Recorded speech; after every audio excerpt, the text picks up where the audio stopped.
get some footage of me doing some spit takes.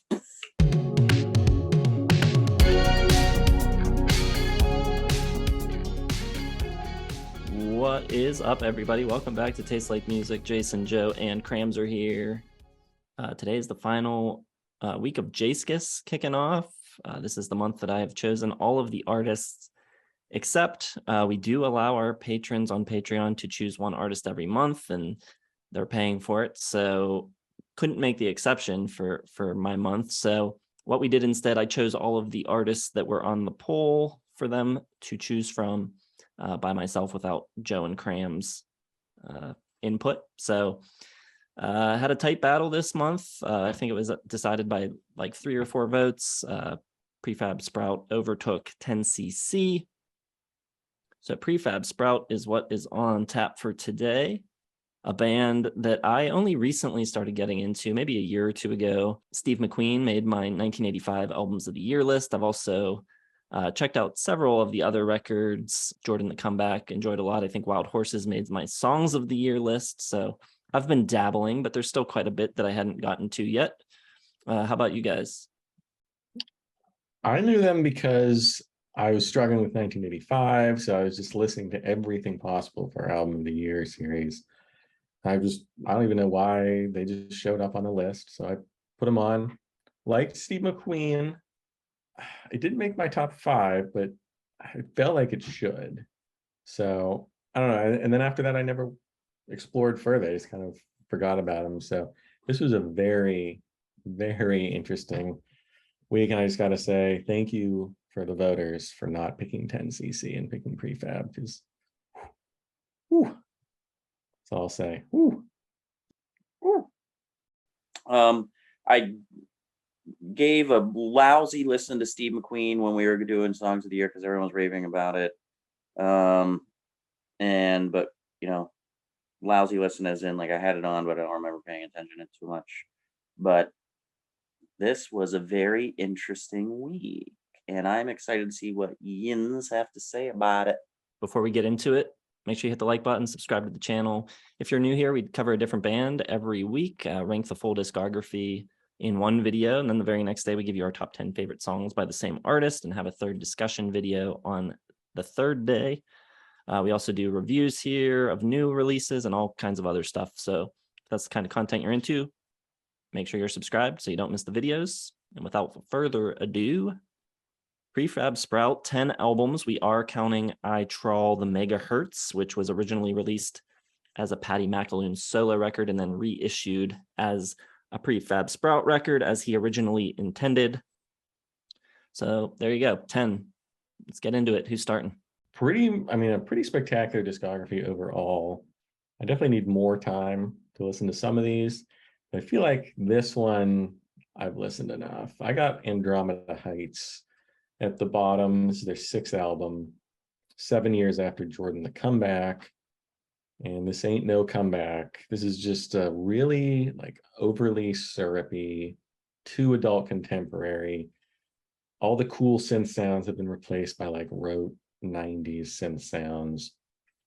And when I got to this and the listen through, I was like, okay, well, this is it. Like, this is his descent into, you know, Peter Cetera and just like Yanni, Kenny G, just like, ooh. Fortunately, it was a bit of a blip in the radar, and I think they get a lot better, but there just wasn't much on here that I would go back to. Nothing even threatened to make a top 10 or 25 list. Mystery of Love and Life's a Miracle are nice, but coming from where they were, like it's impossible not to listen to this and be like, wow, what a friggin' letdown. So it's 3 stars for me. It's just after what I had heard in the 80s and, you know, the first 1990 with Jordan the Comeback, this is just not hitting the spot for me. You want me to go next? Or you want to go? We can save Cram. Cram's the question mark, I think, here. We'll save him for the end. My bottom, I'm going with Let's Change the World with Music at the bottom. To me, this is Paddy's lone major misstep. It's the only one that I think is bad, but I think it's really bad. I think the songwriting here is extraordinarily lame. For a 2009 album, it sounds completely stuck in 1990. It sounds older and cornier than anything, even on Jordan the Comeback, which came out in 1990. This was actually originally intended to be the follow-up record to Jordan the Comeback, and he demoed a lot of these tracks in 1992. I Love Music is just a terrible, dinky, like Casio keyboarding sound, built-in drum kit type of beat. You got that really lame-o walking bass sound. God Watch Over You sounds very vanilla. I hate the piano sound on it. It's like the CD that the piano guy playing at the mall would be selling at his kiosk next to him. It sounds horrible. It's so wholesome in its like, let's spread love and music around the world, that it makes me feel uncomfortable. It feels like I accidentally walked into some kind of like culty Christian camp and I need to like back away slowly. I just think it sounds so bad. It's so lame. The bass and keyboard sounds are terrible. The acoustic guitar on Falling in Love sounds really bad. It's either, actually is completely synthetic or it sounds completely synthetic. I didn't like anything about this record. I've got it at 1.5 stars, but don't let that worry you, Prefab fans. It gets much better from there. Yeah, I kind of dabbled with that at the bottom. I like this discography a lot, but I think there's like almost cut in half, like lousy albums and really good albums. I'm actually going with the newest one, Crimson Red. I know this one got a lot of really good reviews, and I'm not too sure why. I think it's pretty similar to Let's Change the World with Music, at least in some ways. I do think I appreciate that it's probably a bit weirder, and it's just got probably a lot more musicality into it. And the sappiness, like Jason was talking about, like isn't quite as bold. But first of all, like I don't like a lot of the percussion in it. There's a lot of just like kind of flat drum loops and just like not a lot of exciting kind of emotive, communicative drumming or anything like that. You don't get that cool, like weird jazzy static structure and idiosyncrasies that you used to. And at times, especially with the way on this album, the way his vocals are mixed are way too heavy, way too bold, way too forward.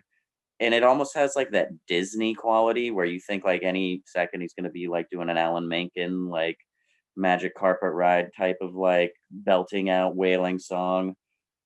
And I don't know, the music is a bit, even though I like it musicality wise more than the album before this, it's still pretty stiff and lifeless.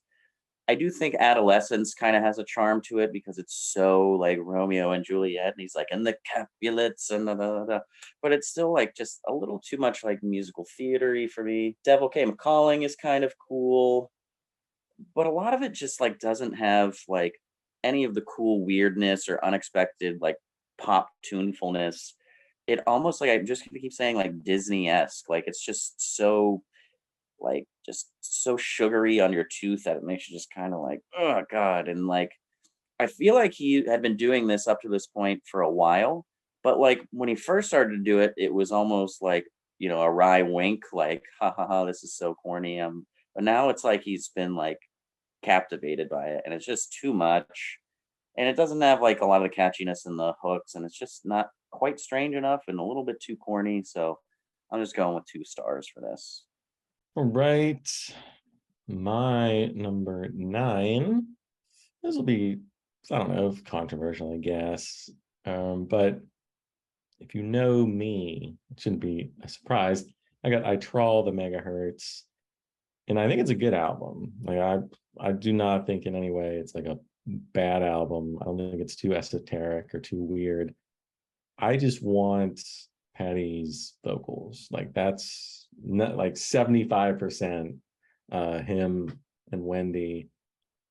And without it, it's just, I think the arrangements are great. The orchestration is fantastic. Esprit de Corps, lovely. Love the horns on it. The first track, I Trawl the Megahertz, is 22 minutes. It's got some spoken word from Yvonne Connors, some interesting fragments he pulled in from, I think, listening to shortwave radio during a period where he couldn't see. He had some eye problems. It's weird. It doesn't feel like a Prefab Sprout album, for one thing. And it's good, but it's just not what I wanted this week from a Prefab Sprout album. So I have it 3.5 stars. It's definitely worth a listen. Everyone should listen to this album at least once in their life because it's totally unique and interesting. But yeah, I miss Paddy's vocals. I miss the lyrics. I just miss all that elements. So 3.5 stars for I Try the Megahertz. I'll come back to this one later when I'm more mature, probably. All right, my number 9 here for Prefab Sprout. I'm kind of with Cram on Crimson Red. I'm moving up from 1.5 stars all the way up to 3 stars for number 9. Again, this is a virtual solo album, the most recent record that he put out, 2013. And this one just kind of floats by without leaving a huge impression, which is a huge improvement over the previous record, Let's Change the World with Music, which was at my bottom. I think the songwriting here, never really sinks to the lows that are on that record. And I think some of it is actually pretty good. List of Impossible Things, Billy's pretty cool, The Best Jewel Thief in the World I like. I just don't think the self-produced kind of like play every instrument thing works too well for Paddy. I think he works a lot better when he has a good producer, either Thomas Dolby or Tony Visconti at different points in the catalog, or has the band around him to bounce ideas off of. I think, it just comes off a little flat when he has no one else around him. Not that he's not a capable musician. I think he's a good player and plays all the instruments pretty admirably, but there's just a lack of fresh ideas. There's a lack of that collaborative spirit here. I think if these songs had to pass through a bit more scrutiny and went through a couple more people, picking them apart, I think they would come out being a little bit more interesting than they actually end up here. So it's a decent record. I like some of the songs, but I think it's kind of pales in comparison to the greatness of some of the early stuff. So 3 stars for Crimson Red. So I'm basically flipped with Jason. My number 9 is Let's Change the World with Music, and I pretty much agree with everything he says. Only at 2 stars. Pretty lame is probably the best way to say this album.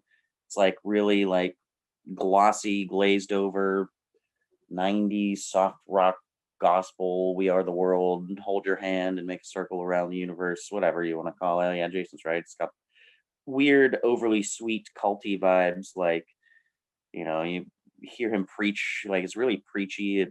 It's innocent, but it is kind of preachy, and you just kind of get the sense there's just like nothing behind those dead eyes when he's talking about love. But I have it over Crimson because I do think there's a couple of songs that are far better than anything on Crimson. God Watch Over Me, pretty cool beat. I don't like the sound of the piano, but I do like the piano parts, and I think there's a little bit more attitude on some of these tracks.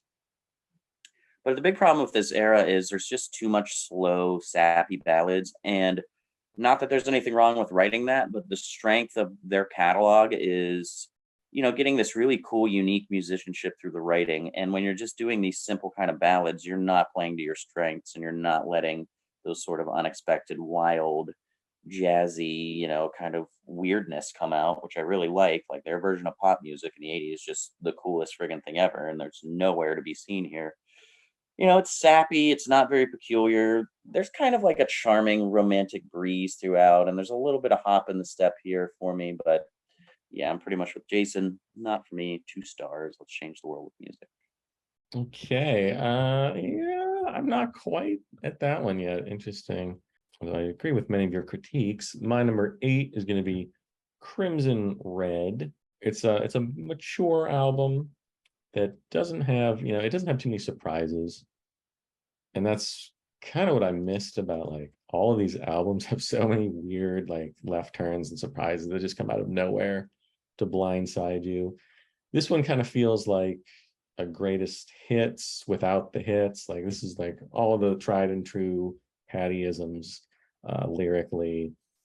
Very literate, maybe a little too hyper literate on some of these slick arrangements. Everything's played well, I think. There was just like maybe too much familiarity with this. I do like The Best Jewel Thief in the World. I think the melody's pretty good, very catchy. Devil Came a Calling. Anytime the devil offers wealth in exchange for your soul, you should definitely write a song about it. And he did, and it's pretty good. A little darker sound on that one.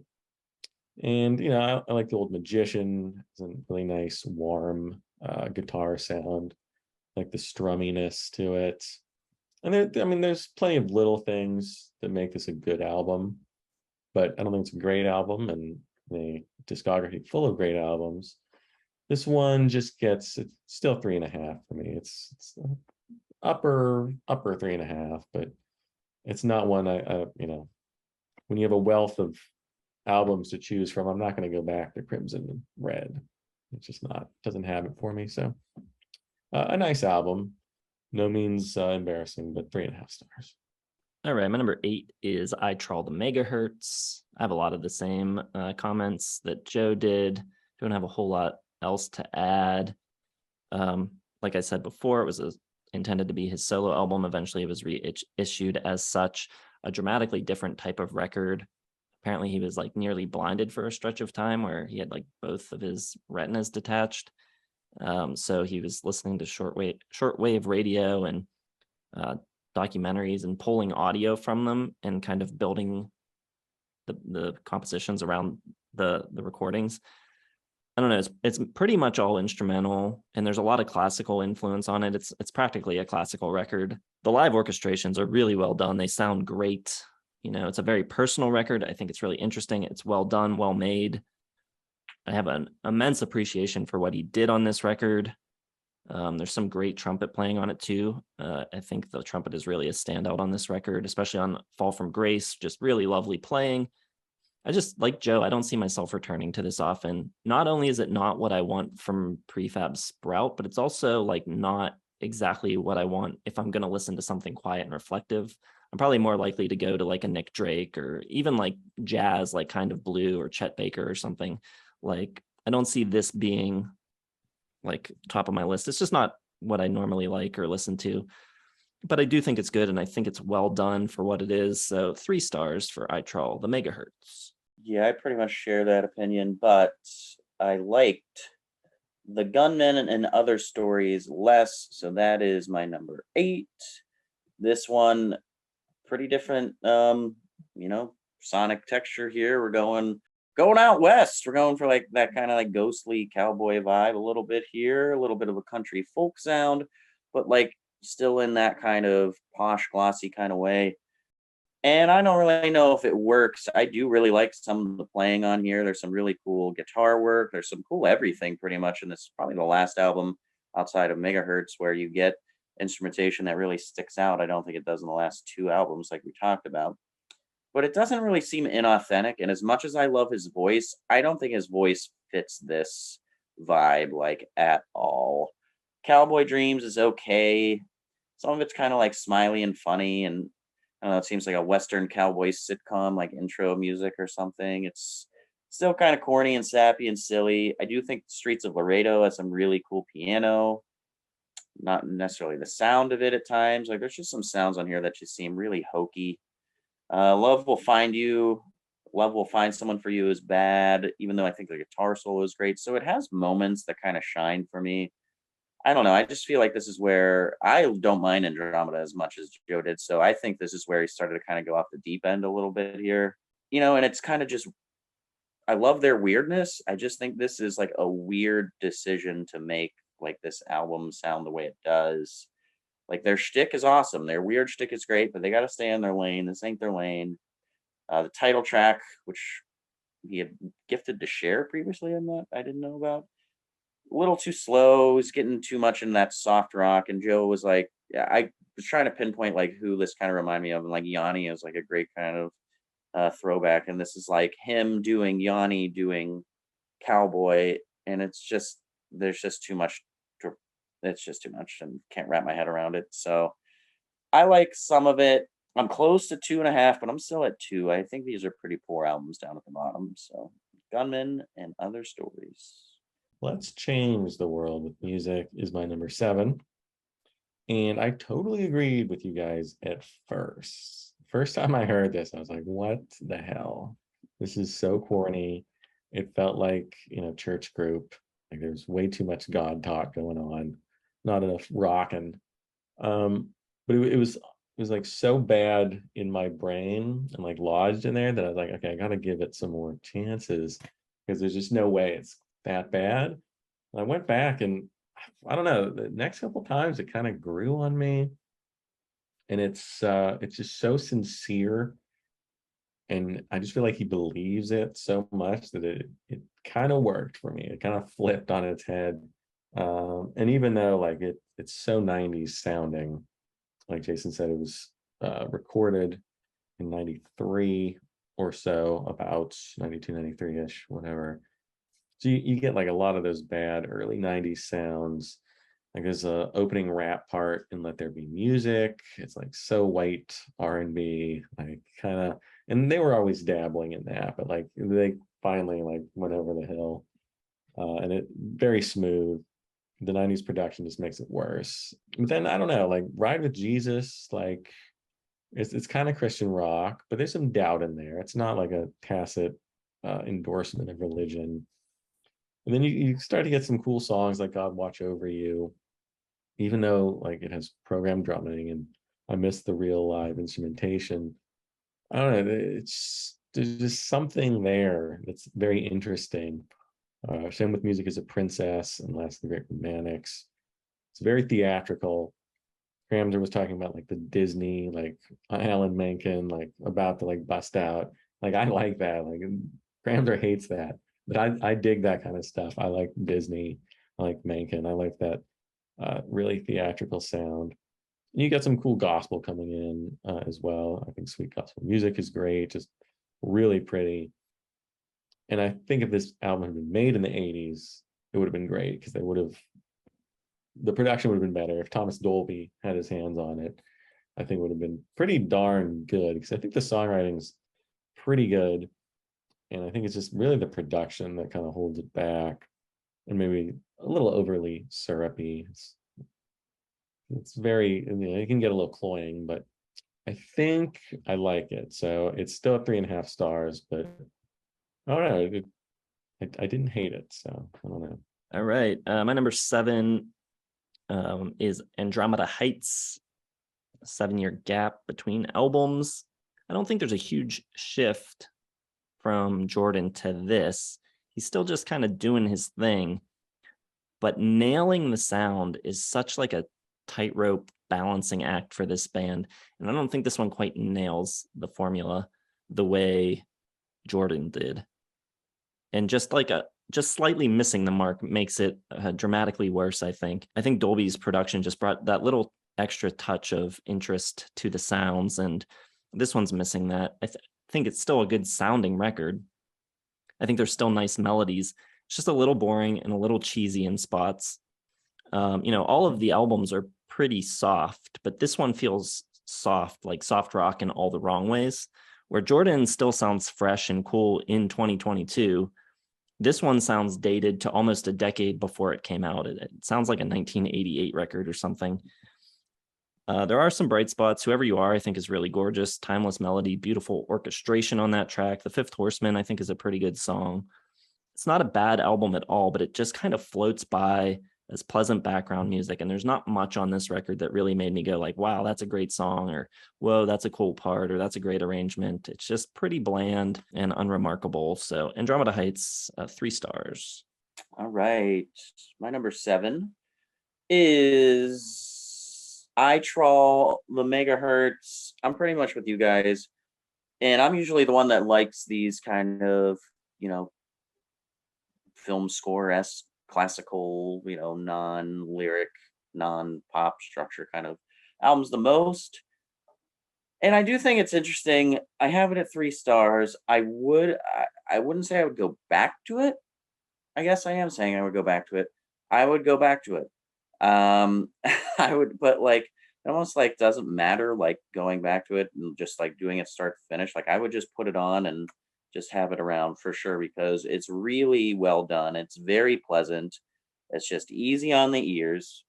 I don't mind the 20-minute plus title track at all. I think it's easy to listen to. It's just not what I want from a Prefab Sprout album. And I love the excitement. I love the craziness. I love the bizarre peculiarness. I love his, wry lyrics and everything. So this isn't really what you get, but there's definitely just some really cool music in it. Like I think Orchid 7 is awesome. Like you guys said, there's just some really good like chamber type music.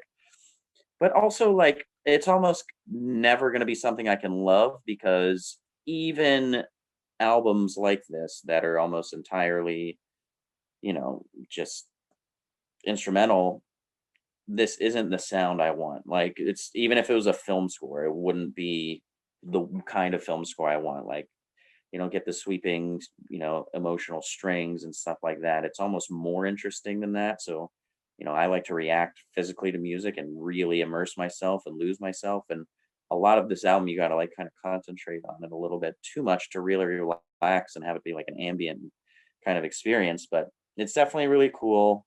It's just not what I want. And I don't really know what else to say about it. But I do like it. 3 stars, which means it's good. He said it. Oh my God. That's his catchphrase. My number 6 is going to be The Gunman and Other Stories. And I like this album. I think it's very good. I think it's 4 stars. A little different. You got Carlos Alomar and Jordan Rudess from Dream Theater. Although I don't know if he's in Dream Theater yet. I guess he was at this point. I don't know. He might have been kicked out. In any case, they're on this album. The guy who did Dueling Banjos is on this album, and Tony Desconte produces. So it sounds great. The playing is great. I like when British musicians try for that like country western kind of, Elton John, Tumbleweed Connection, et cetera, et cetera. And he doesn't quite go like too deep into that. Cowboy Dreams, you got like some banjo and stuff. So that sounds cool. Got that like little country, flavor. Streets of Laredo, which is a traditional song arranged by him, has a little of that flavor as well. And you have songs like Farmyard Cat, Cornfield Ablaze, so The Gunman. So like it's in that world, but you don't get like a lot of that like really obvious country western like sound. It still sounds a lot like a Prefab Sprout album. I think maybe a little more interesting like instrumental work from those guest musicians. But I think it's just good songs through and through. Cowboy Dreams, Wild Card in the Pack, might be a little too much over right territory, but and there's like a smooth sax solo, which like there's where I want some like country western guitar or something. But Streets of Laredo is very good. I think McAloon's just ability to turn like a simple song and just inject like these great melodies that are twisting and interesting and unexpected, just so cool. He does it so often. There's a great little piano solo in there as well. Cornfield Ablaze has that Jordan the Comeback magic, just very vivid storytelling, some cool synth sounds. The only thing you're missing really is like that Wendy backing vocals. Like, man, when she left the band, it just, there's a hole there that only she can fill with some of those backing vocals. Just amazing. But I think in spite of that, it's very good. The Gunman, Blue Roses is fantastic. I even like Farmyard Cat. Like that's that kind of playful, like almost Disney like lyrics. Like that's that's an Alan Menken right there. But I think it's funny. The song is good, so I don't mind the Disneyfication of the lyrics on that one. It works. I like the album. 4 stars for The Gunman and Other Stories from 2001. All right. That is also my number 6, Gunman and Other Stories, 2001. Paddy and his brother are the only actual band members here, and it's rounded out by a cast of studio players, all of which pretty much Joe mentioned. 4 of the tracks on this were songs that he had originally given to Jimmy Nail in the mid-90s, and then as Cram mentioned, one track, the title track, was done by Cher previously. This was his least successful album to date, stalled out at number 60 on the UK charts, but I think it's quite a nice sounding record. It's got a really nice, airy atmosphere to it. I love the banjo opening the track Cowboy Dreams. Gives you the impression of like these big open spaces in the American West. And I really like how that kind of like transitions into the next track with like some saloon ambiance and a little bit of player piano and the sound of cards shuffling, and how that leads into Wild Card in the Pack, kind of, sets up a theme and a bit of a concept. I don't think the songs on this record stack up to their best stuff, but I think the songs on this record are pretty consistently good throughout. I'm a Troubled Man, I think, is an epic soaring piano ballad. When You Get to Know Me Better, I think, is a really heartbreaking song, but very pretty. The Gunman is another one that fits nicely into that Wild West sort of theme. Some nice acoustic guitar playing, a little almost spaghetti Western type of melodic line on there. It feels kind of like a shootout's about to go down. And the lyric, love is a gunman and he's coming to town. Really cool. So I don't think it's great. Nothing on this record is like outstanding, but I think it's very solid and I think it's well recorded. I think Visconti did a really good job with the production on it. So I think it works pretty solid throughout. 3.5 stars. Yeah, I don't know. It's just something out of place with that album for me. But my number 6 is Andromeda Heights, and I believe that means we all have the same 5 in the bottom and the same 5 in the top. Just going to be rearranged differently, but I don't know if it's that surprising. To be honest, I think this is a pretty clear-cut half and half discography. But yeah, I've got Andromeda Heights, and I like it. And I'm putting my Joe outfit on for this one because I love how theatrical and over top it is at times. It's so ridiculous. Electric guitars is ridiculous. It's a ridiculous song, and I friggin' love it. I think it's preposterous, but it doesn't bother me at all. I think he's smarter than the song. I think he's downplaying it. I think it's brilliant. Prisoner of the Past, I feel the same way. Everything is pretty cheesy, but still enjoyable because of those lyrics. I think at times you get like, not on this album, but still lyrically, a little bit of like Steely Dan vibes at times, which is pretty cool. Mystery of Love is a little bland. Like, not everything on here I really dig. And again, a lot of it is just too slow, which I think kind of kills some of the musicianship. But I think Life's a Miracle is absolutely hilarious. I think it's intentional, and I think it makes me smile. So how can I not like it, even though objectively it might be just ridiculous? It's trite on purpose. It's comical for me. I had a really fun reaction to this album. I thought it was just so ridiculous, and I loved it. And Marie is okay. Not every song did it for me. Some of the songs really fell flat, and a lot of them kind of sound the same, but I've just had fun listening to it. I would lie if I didn't say even like Fifth Horseman, like so ridiculous and so theatrical and cinematic, but I still liked it. So I don't know. I don't think anyone saw that coming. I'm giving it 3 stars. Andromeda Heights. Andromeda. My number 5 is going to be the album that sort of, it's the anti from Langley Park to Memphis, basically. And it's the one that came after it, 1989's Protest Songs. And this one, I mean, this would probably be pretty, the story behind this one is the label shelved it because it was like not what they wanted from a follow-up to Steve McQueen, I believe. It came out in 1989 after From Langley Park to Memphis. And this one would definitely be a big surprise coming between that and Jordan the Comeback, because it is very much stripped down, even more so than Steve McQueen, more so than Swoon even. It's just like very intimate, I feel like, for the most part. I mean, they've got some big productions. Life Surprises is pretty much maximalist pop. But The World Awake, it's like a Prefab Sprout song that they took out like a lot of the like kind of fancy elements and just stripped it down to its bare bones. But I think it works. I think it really puts an emphasis on Paddy and Wendy's vocals. And I think Wendy Smith sounds amazing all over this. Her voice has had so much depth and emotion. McAloon's got a kind of straightforward delivery, and she just the way she chimes in and doubles the vocals, adds a little touch here. It really sort of, you can see the future of like indie rock basically coming from that whole arrangement that they had together. You got horse chimes, which is great. Nice jazz soul on this one, some salacious lyrics. Dublin, super stripped down, pretty much just acoustic guitar and Paddy McAloon's vocals. And you got some more jazzy guitar playing on Tiffany's, some nice piano, a little loungy, like a swing band playing indie pop on that one. Pearly Greats is great. Great jazzy chord progression, emotional, poignant.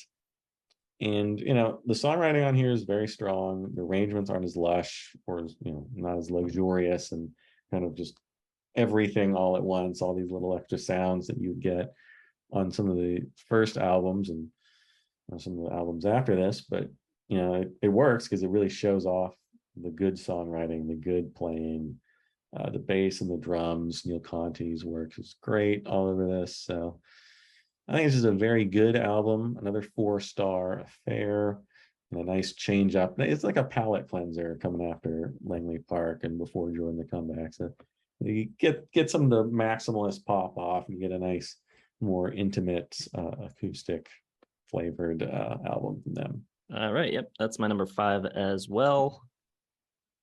I don't have a whole lot to add. I feel pretty much the same way as Joe. I was reading about it a little before I actually listened to it, so I knew going in that it was going to be a little more stripped down than Langley Park. But then it starts, and I was like, sounds exactly the same for the first couple of tracks. But then you do get to Horse Chimes, which is a bit more straightforward, and then you get Dublin, which is totally stripped down acoustic track. And then Tiffany's, get that like cool jazzy upbeat sort of thing, almost a little ragtimey. 2 favorite tracks on the record are Wicked Things and the beautiful closing track Pearly Gates, which are great tunes. And like Joe said, I think this record's a decent switch up, and I think it was needed because I like Langley Park. I think it's a good record, but I think it does feel a little bit like Steve McQueen Part 2. I don't know that you could have done like another record like that. It would have been a little repetitive, I think. So this is a good little change up, but I don't think it's quite as much of a change up as it's made out to be. When you read about it, they really make it sound like it's totally stripped down. I think the songwriting is still at its core, basically the same as it was on the previous records. Arrangement-wise, just a little more bare bones. But even still, some of the songs sound like they would have fit in on prior records.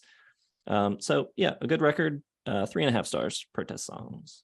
My number 5 is Jordan the Comeback, but I'm jumping up to 3.5. I think it's really good. Close to 4. Biggest problem I have with it is I honestly just don't love all of the songs. I think there are a little too many duds for it to be a great album. And I think the overall experience and just cool factor of the concept is so unique. I don't know what it is that makes all of these sections like connect, but for some reason it does. Like you get the first 4 or first 5 songs were just like 5 random pop songs, and you get the Elvis section, then you get love songs, then you get death and fate, and you get these really cool writing experiments where like it's talking from the point of view of God, and there's like Michael the Archangel and all of this stuff, and everything's just kind of all over the place, but has this weird, because he's such himself when he writes, like it could only be him writing this. So there's like an idiosyncratic quality to it where, like how can you pinpoint what this actually is? And the only way to describe it is it's his record. And it's awesome. Looking for Atlantis, cool opener, upbeat. I want things upbeat usually. Maybe a bit heavy on the slow jams at the beginning, but I get through it.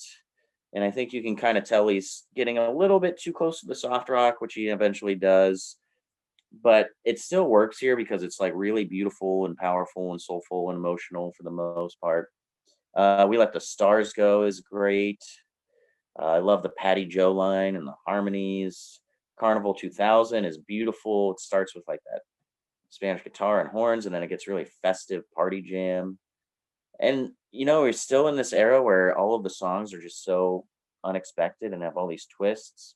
I don't care about the Jesse James stuff in the middle, and I like the music to Moondog, but not really the synth sounds. I do like All the World Loves Lovers. Yeah, it's just a really fascinating, like, pop concept album. Ice Maiden's really cool.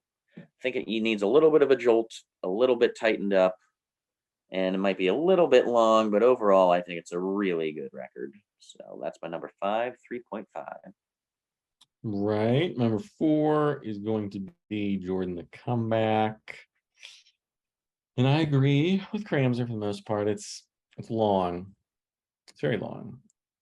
I don't think, they always say in writing, I took some writing classes in college, never, ever, ever write about the God and the devil having an argument or a conversation ever. And that is like the number one no-no on things you're not supposed to write about because it's impossible. And I think that kind of torpedoes him at the end there. After 3 brilliant sections of just incredible pop, just all over the place, stuffed to the gills with sounds and just weird textures and these detours into Elvis living in the desert planning a comeback, and like this white funk of Wild Horses, and you have some like samba with Carnival 2000.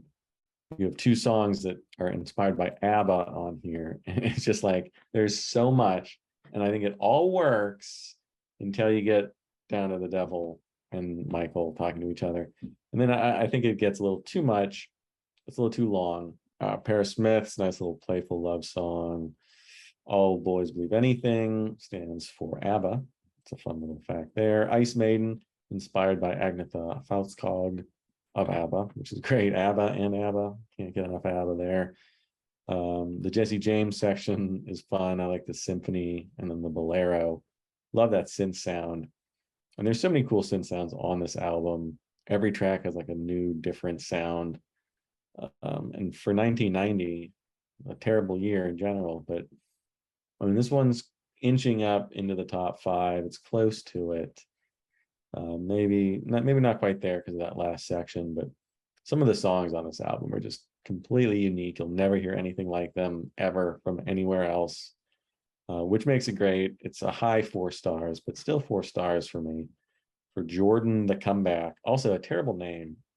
Like that alone probably torpedoed like the chances of it. Like Jordan the Comeback, like I have no idea what that means unless you listen to this album, and it's just not what it should have been called, but a very fine album nonetheless. Yeah, when I read the discography and that title came up, I was like, did he make an album about Michael Jordan coming out of minor league baseball? Like, oh my God. And then no, but he could do it. All right, my number 4 is From Langley Park to Memphis. This one went to number 5 in the UK, so one of his most successful records. Not too different from Steve McQueen, but I think ever so slightly more polished. You got some big guest stars on here: Stevie Wonder, Pete Townsend coming in playing some acoustic guitar on a track.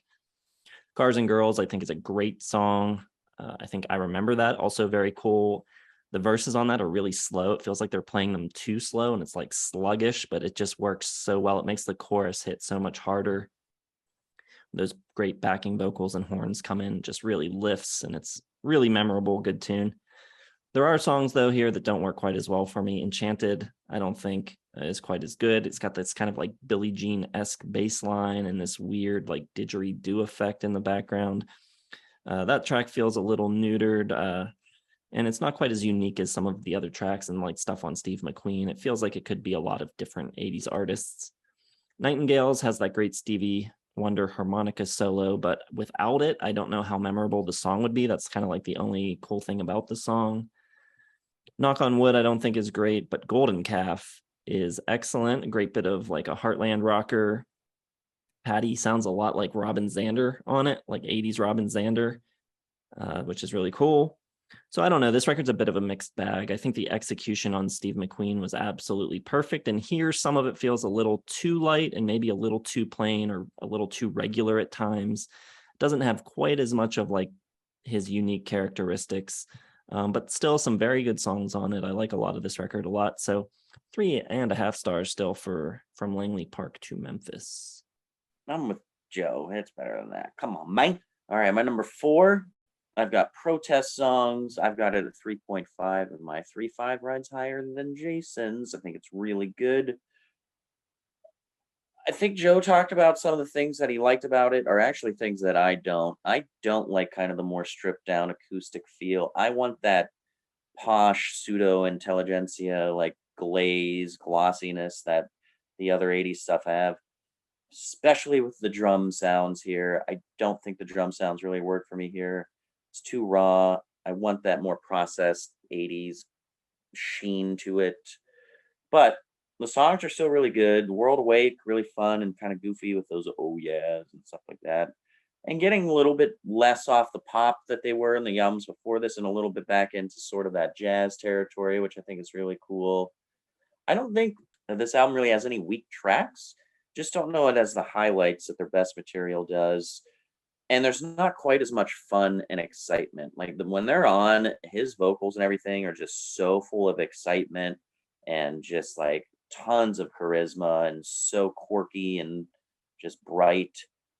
I do like Tiffany's quite a bit, and I think Diana's really cool. Talking Scarlet's cool.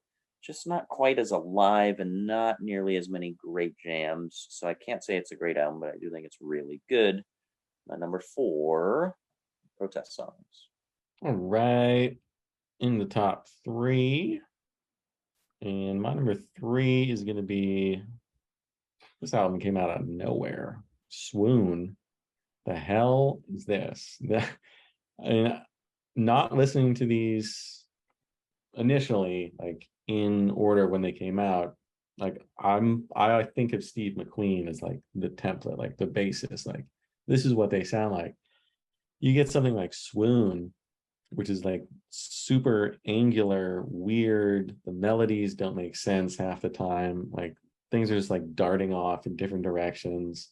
The parts don't even seem like they always fit together, but it's just so weird.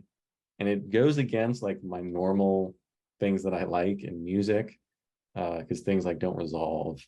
There's even some dissonance and like just things that don't work to your ear. But it's so interesting that I have to like keep listening to it.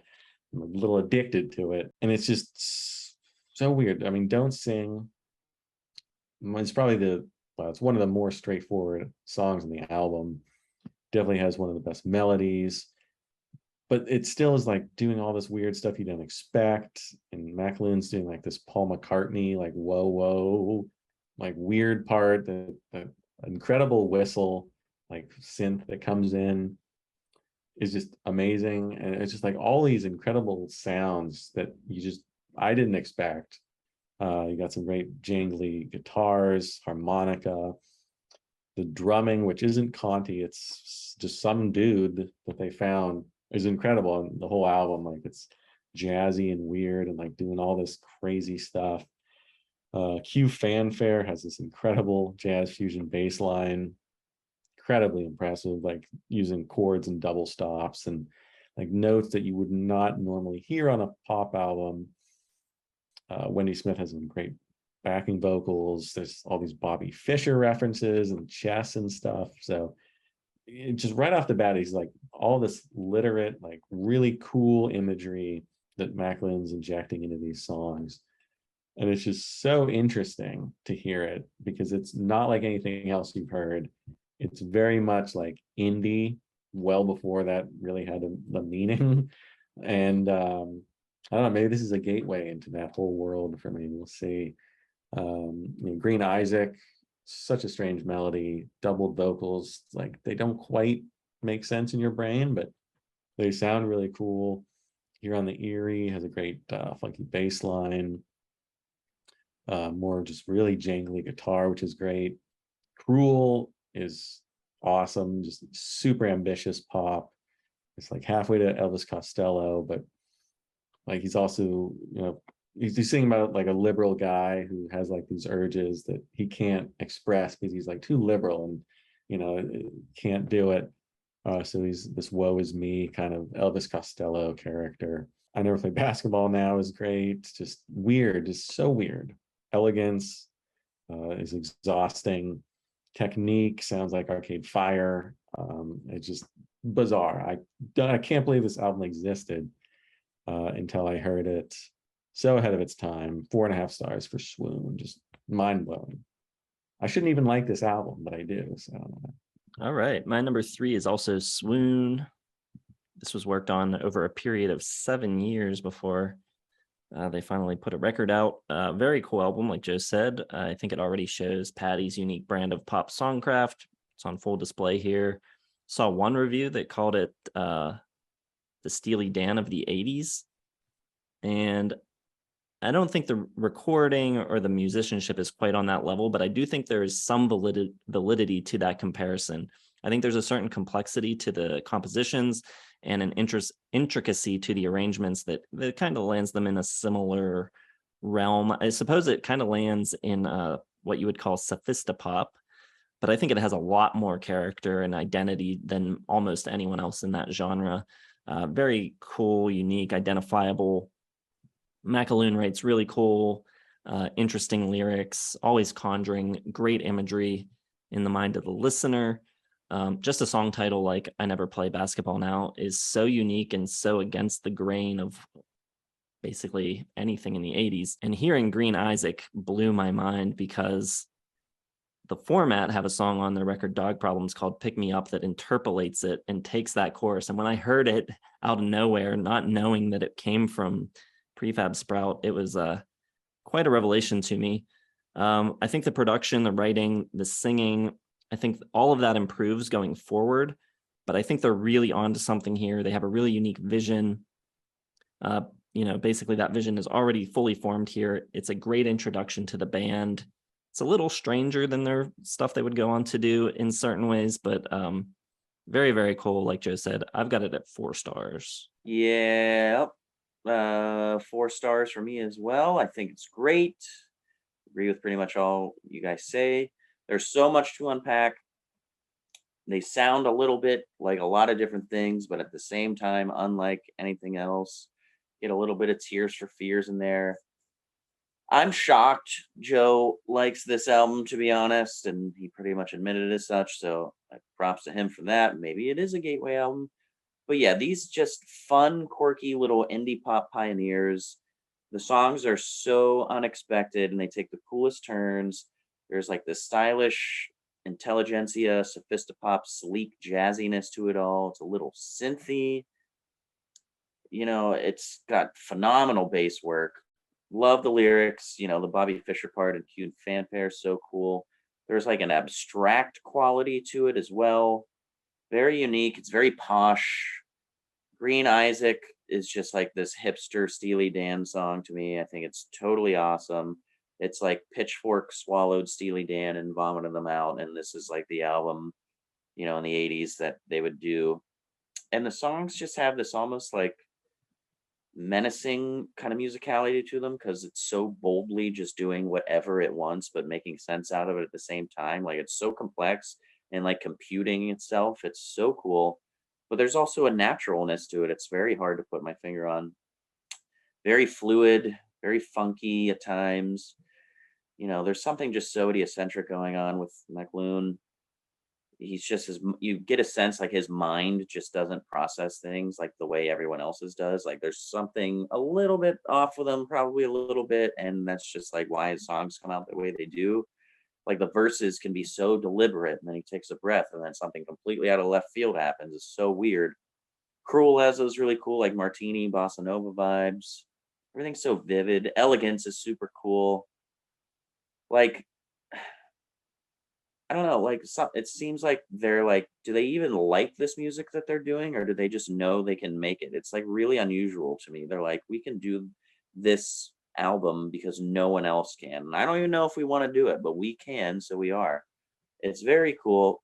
I think the first time I listened to it, I didn't really immerse myself in it. Like I wasn't immensely enjoyable and I was just kind of fascinated by it. But then the second go around, I was totally into it and I bumped it up to 4 stars. There's never a dull moment. I'm able to lose myself in it, even though it's incredibly odd. 4 stars. Swoon is great. And we got 2 more to talk about. All right. Yeah. Well, 2 more for me. I think we're gonna have a trifecta here. I can't. Well, who knows with Jason? He might be pulling something weird, but I got From Langley Park to Memphis as my number 2. And I think this album is just so stocked with just incredible pop gems. It again blows my mind in sort of the opposite way that Swoon did with this like weird angular jazz. Like this is like so perfect pop on just like every level. This is in my top 5 for sure for 1988. I completely missed it then. I don't think us Americans really know about this album because I mean, I've never heard it mentioned once in my entire life. So until this week, basically. So I don't know. I guess we missed the boat. But this one, it takes the Steve McQueen template and just like shines it a little bit more. There's a little more of like that obvious 80s-ness to it. King of Rock and Roll has like a little more stuttering vocal hiccups and a little more MIDI synth style. There's all these samples and sound effects. And that ridiculous chorus is just insane, but it's also like lodged in your brain forever, right? Like hot dog, jumping frog, like it's just there forever. And it's funny because it's a song about a one-hit wonder and it was their only top 10 hit in Britain. So he has to live that forever. But he is now hot dog, jumping frog, hot dog, Albuquerque forever now. So it's tough for him, but I think it's a great song. I think Cars and Girls, which sort of makes fun of the normal Bruce Springsteen fan who thinks Bruce Springsteen's all about like cars and patriotism, very clever lyrics, but also incredibly good sounding, way ahead of its time. I hear some of that indie pop from 2000s in there. Enchanted has plenty of white guy funk. That bass line sounds a lot to me like I Can't Go For That, Hall & Oates, but Jason said something too. It's that kind of style. I think Nightingales is really pretty though. I love that Stevie Wonder harmonica. Hey Manhattan, big swirling orchestration, really theatrical. And that's what Paddy wanted. He wanted like the most theatrical song he could possibly do. I think he nailed it. Knock on Wood is really cool. Golden Calf sounds like, I don't know, Paul Westerberg or something, like 3 years in the future. Really like loud and powerful. He sings in like a totally different voice. Very cool. Nancy, Let Your Hair Down for Me. Just a funny, complex little love song about a guy who goes to work with his wife, who's also his boss. And Wendy Smith, she's doing these backing vocals that kind of trail Paddy McAloon's lead vocals. And it just sounds so amazing. And she sounds fantastic on this whole album. I think it's just a stunner, every track. So I'm going 5 stars for From Langley Park to Memphis. All right. My number 2 is Jordan the Comeback from 1990. Over an hour long, and like you guys said, divided into 4 segments. I think maybe it's a smidge too long, but it's all really good. Very strong material throughout. I don't think that it really trails off at the end. It still sounds like what you've come to know and love about Prefab Sprout, but I think there's some, new and different influences creeping into the sound a little bit here. I think most notably, you've got a little bit of R&B and gospel coming into the sound here. The incredible Wild Horses has like this vaguely R&B type of groove to it. Such a cool and unique track. His vocals on there are really interesting. You also get little bits of like funk and disco and country throughout. McAloon was also inspired by songwriters like Rodgers and Hart and Burt Bacharach. It's a great sounding album, and for 1990 especially, it sounds so fresh and so modern even today. I also think Paddy gives his best vocal performance on this album, from like the high falsettos on Wild Horses to like deep and breathy vocals on Jesse James Symphony.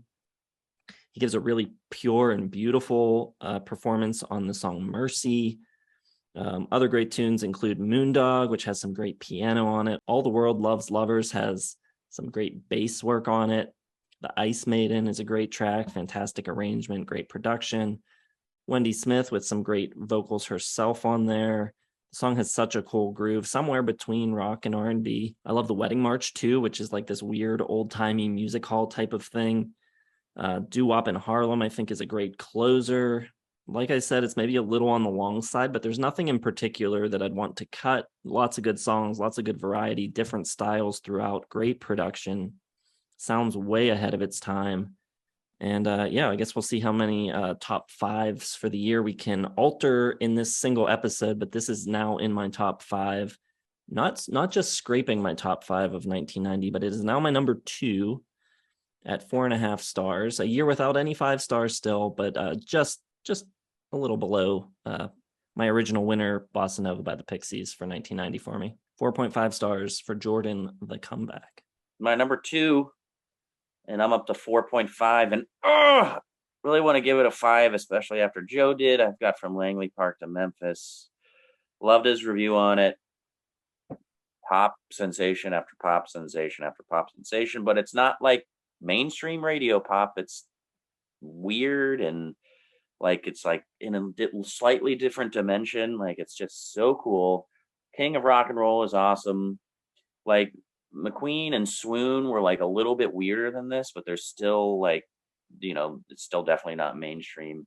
It's a little Tears for Fearsy at times. I love the excitement in his voice, and he's like screaming and doing like these little yelps at times and just getting so into everything.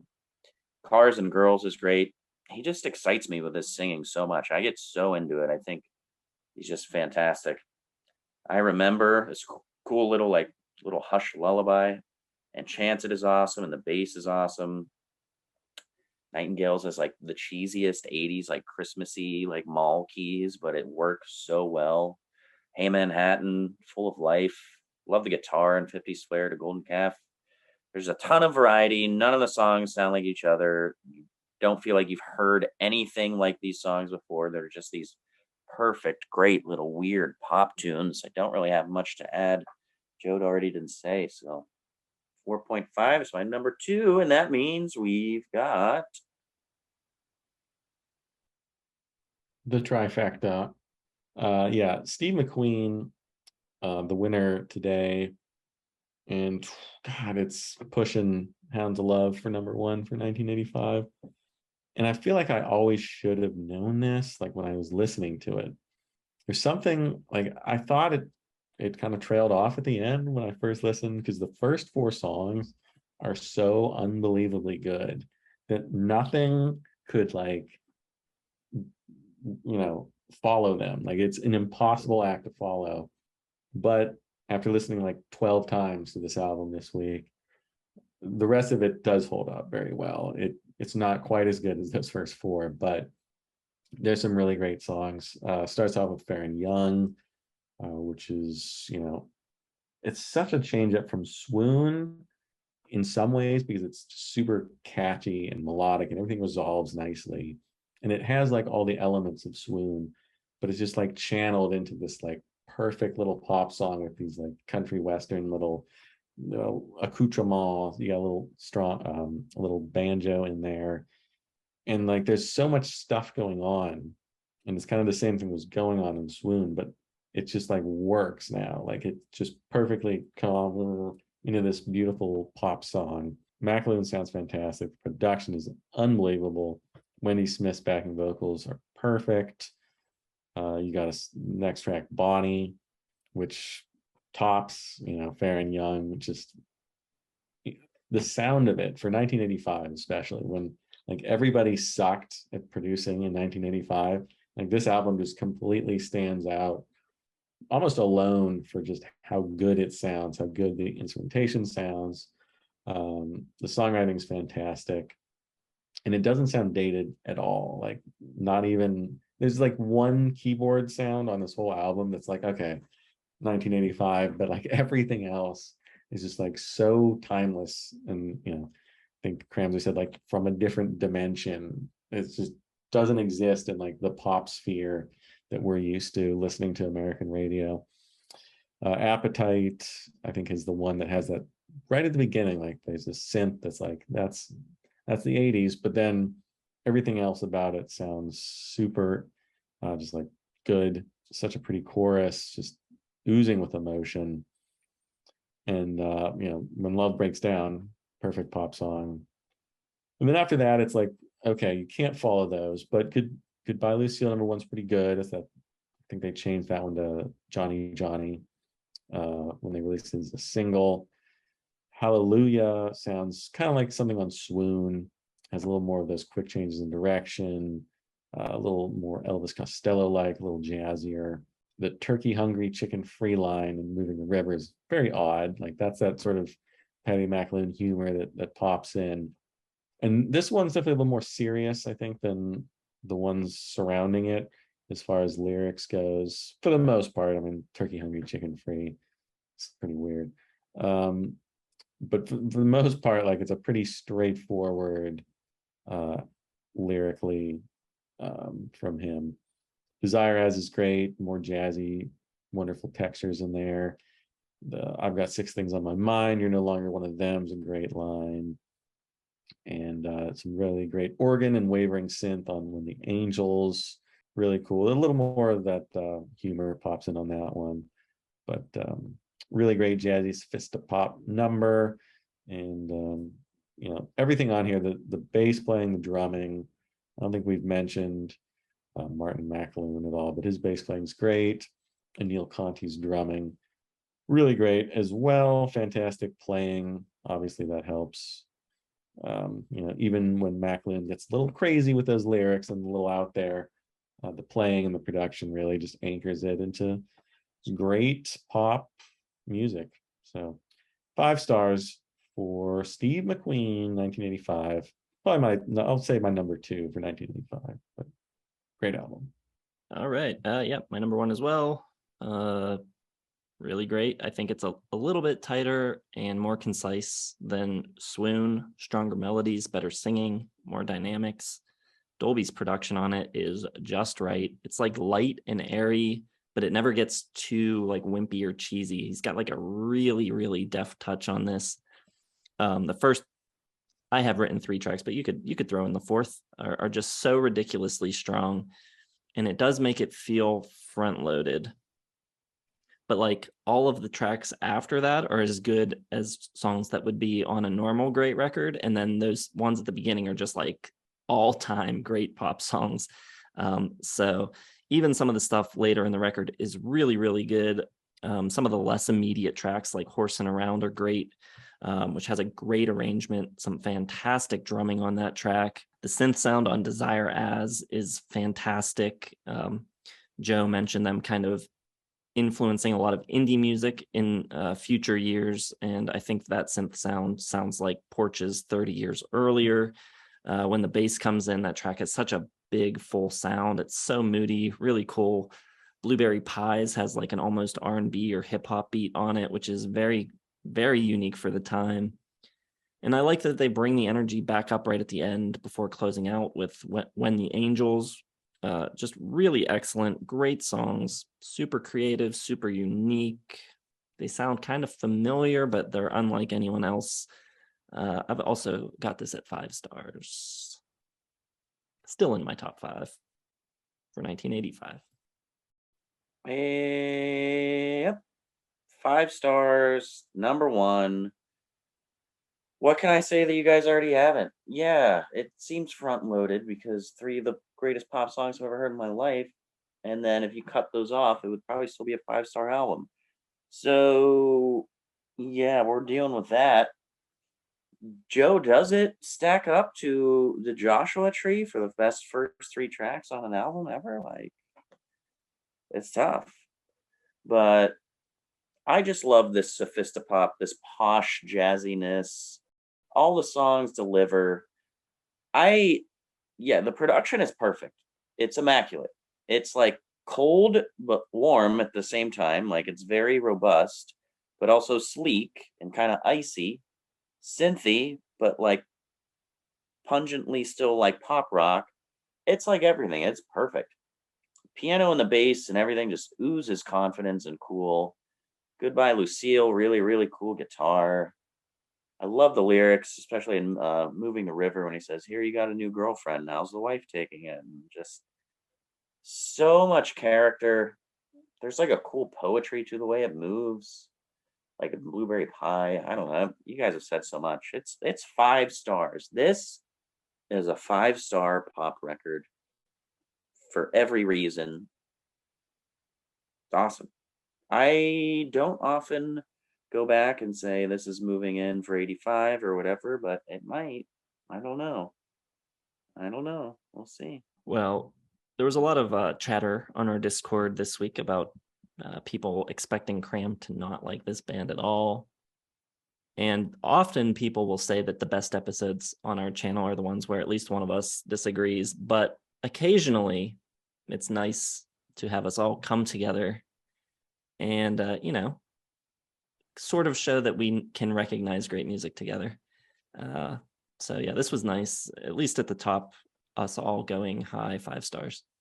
And I will also say Jason is slowly coming around to the 80s, digging Prefab Sprout and Talk, and like hopefully he's starting to realize that it's really not all that bad. Right, Jason?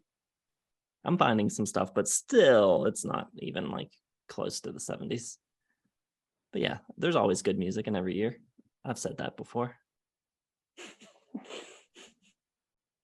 Any When that it took this long to find it though, like this should be more obvious, like the best music every year. And like I never hear this band mentioned at all. So it's another one that like slipped through the cracks for the most part in my entire life. But damn Americans, us dirty damn Americans don't appreciate some of these English pop, sophistopop like we should have. Yeah, America sucks. We make a hell of a lager though, don't we? All right, everybody, let us know what you think of our lists, how you like Prefab Sprout, and how you rank their records. You can leave all of that down in the comments. Make sure you like the video, subscribe to the channel, and hit the bell for notifications. We've also got a whole bunch of links down in our video description. You can find Facebook, Twitter, Instagram, our website, our merch, and our Patreon. Check it all out. Follow the links. Thanks for watching, and we will see you in the next one.